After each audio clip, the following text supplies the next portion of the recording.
What's the best deal you've gotten on a used car? Comment below. Until late July in Southern Maryland. You gotta love the humidity. I mean, look at that. Who doesn't want to live here? Oh, it's lovely, lovely out here. Oh, look at that. Look at that guy.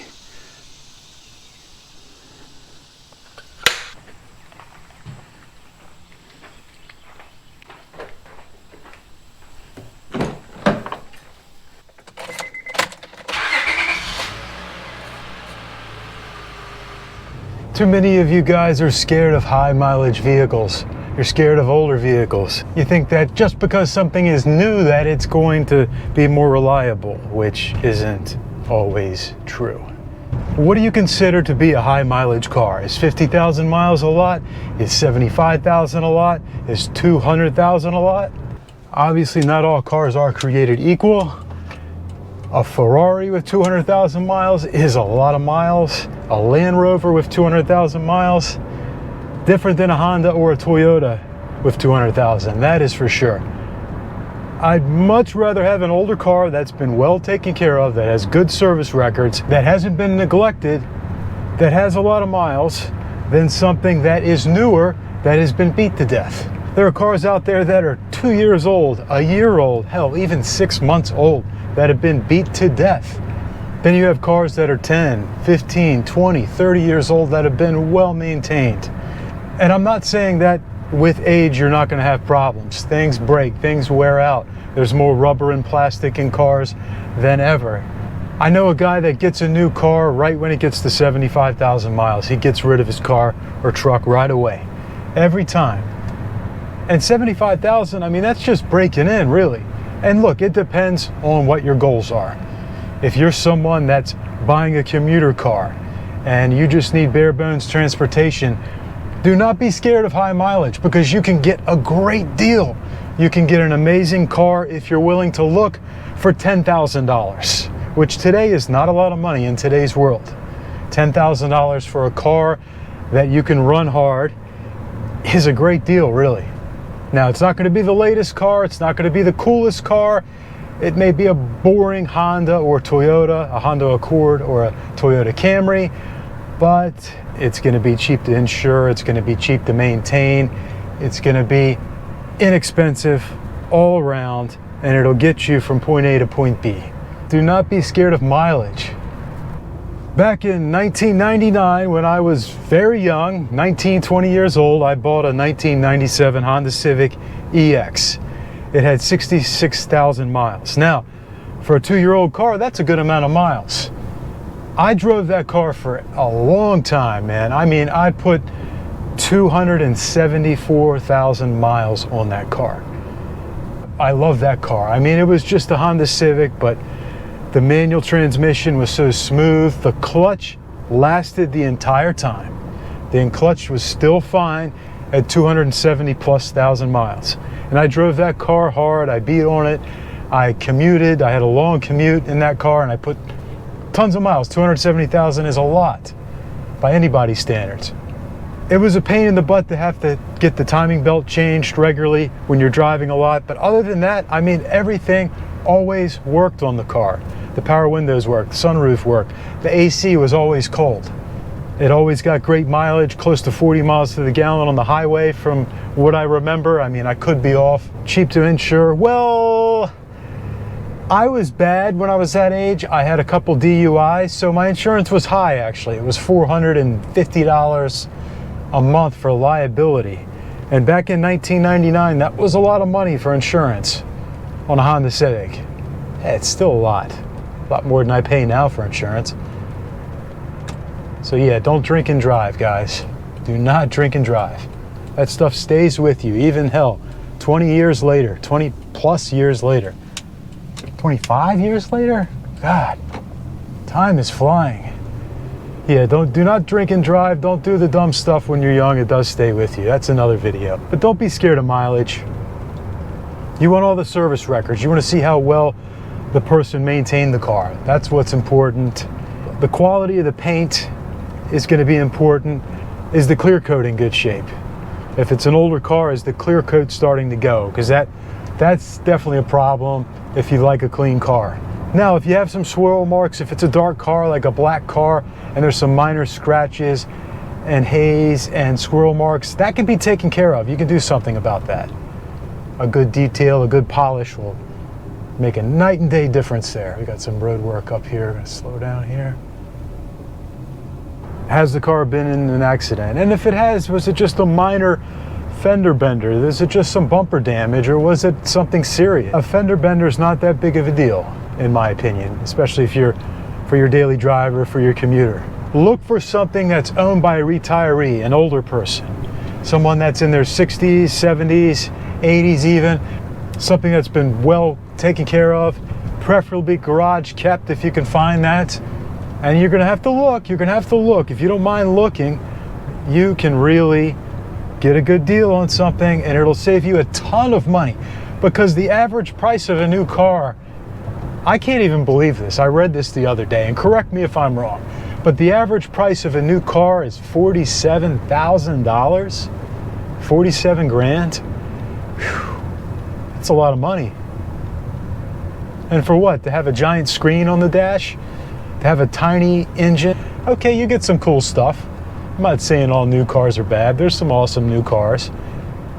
But, you know, I mean, for a daily driver, what do you really need? You could get a really, really nice car for $15,000, $16,000. A really nice sedan, or even an SUV, a truck that's a little older, that has some miles. Old can be good. There's a lot of information out there about older cars. You can go online, you can do your research, you can go to YouTube, you can go to Reddit, you can go to the message boards and see what kind of problems people have had with the car that you're looking at. You got to do that. Is it a popular car? Is it known for its reliability? Even within the make, because not all Hondas are the same, not all Toyotas are the same, not all Nissans are the same. So you want to do research on that specific make, model, trim level, and year. You don't have to be a mechanic. Now, if you're spending a lot of money on a car, if it's going to be a sports car, something exotic, then yeah, you're going to want to have a mechanic look over it if you're going to really spend the big bucks on something. But for your daily driver, something that just needs to get you to point A to point B, service records, do your research online, find out as much as you can about the car, about the make, model, and trim level, everything. Does it wear out tires faster than normal? Does it consume a lot of oil? How is the paint job on the car? Is it known to have clear coat issues? All these things are very important. And there are some amazing cars out there if you're willing to look, if you're patient. You can get something that will save you a ton of money. Who cares if other people think it's cool or not? What's cool to me is taking care of your car, maintaining it, making it look nice and clean.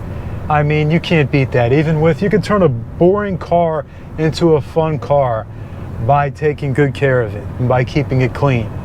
Those of you that are single guys and think that a nice car is going to impress a girl, well, it will impress a girl, but what will really impress the girl even more is how well you take care of your car. So if you have an older car like this, for example, but it's extremely clean, the paint is in good shape, it's been corrected, the interior is clean, it smells good, and she gets in, that's what she's gonna like. I'm telling you, that's the difference right there. And that shows that, look, I'm a man, I don't need to have a flashy object to impress a woman. Here I am, take it or leave it. Again, another video. I could ramble all day. About that stuff. I know I'm new to the YouTube space, but I've been around for a while. I'm 45 years old. I lived in New York City for a decade in Manhattan. I've worked as a private personal trainer. I've done a lot of fun stuff. Those of you that drive higher mileage cars, that have purchased higher mileage cars in the past, comment below. I want to know what the pros and the cons have been for you. Are you someone that always looks for something with a little more mileage? And high mileage is relative, right? Like 50,000 miles is a lot to some people. 100,000 miles is nothing to other people. What brands would you stay away from with regards to high mileage? What makes and models would you stay away from? I'm not saying you have to drive a car for 500,000 miles or 1,000,000 miles.